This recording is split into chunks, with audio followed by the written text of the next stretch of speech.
Okay, so in the last video we talked about cable and that was great and that was fantastic. However, we ran out of time in terms of showing some cool things that you can do with cable.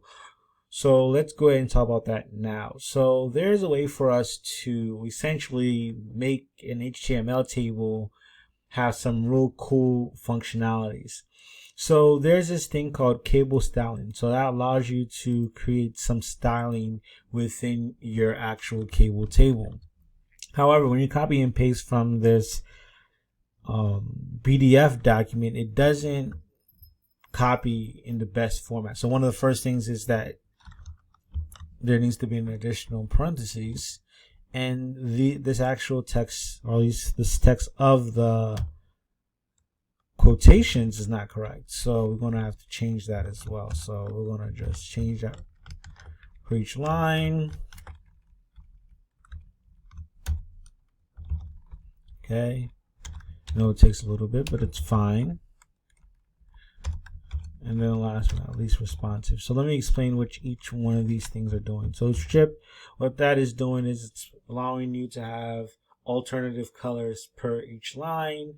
Hover allows you to, when you are hovering over that particular row, it highlights. Condensed and responsive allows you to have a responsive table, whether you're using a tablet or any type of browser, or you're using a phone. It's actually able to display your table in that particular format. And so here, okay, so here, if you would highlight this, you're able to see how these are now changing. And you can also see how each and every other row is highlighted. Okay, so that's nice to notice.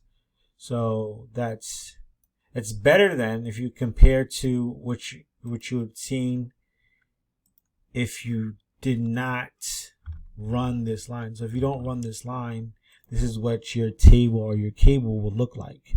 So it's obvious that using the cable styling is better.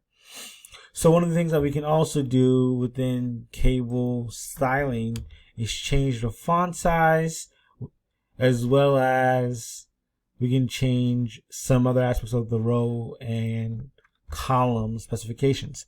So what I can do is I'm gonna make the font size a little bigger. In my notes it's small and I don't like small, so let's make it 15. Okay, and I'm not gonna run it here, but just note the font size is gonna be larger when I use that function, or at least that specification within this function. So what I'm gonna then do is talk about column and row specifications. So if I start typing column spec, what I want to do is make the second column have a yellow background. So what I'll say is column is equal to 2 and type background. And then what I can do is, it says yellow here, I can make it blue, for example. I can do that as well, and that should run. Okay, so I made the second column blue. Okay, so that is quite nice. And what it's interesting, yeah, so that's nice. So what you can also do is, in terms of row specifications, you can make the actual font size, the actual font color. You can change the font color to be any color, and you can also make the font bold.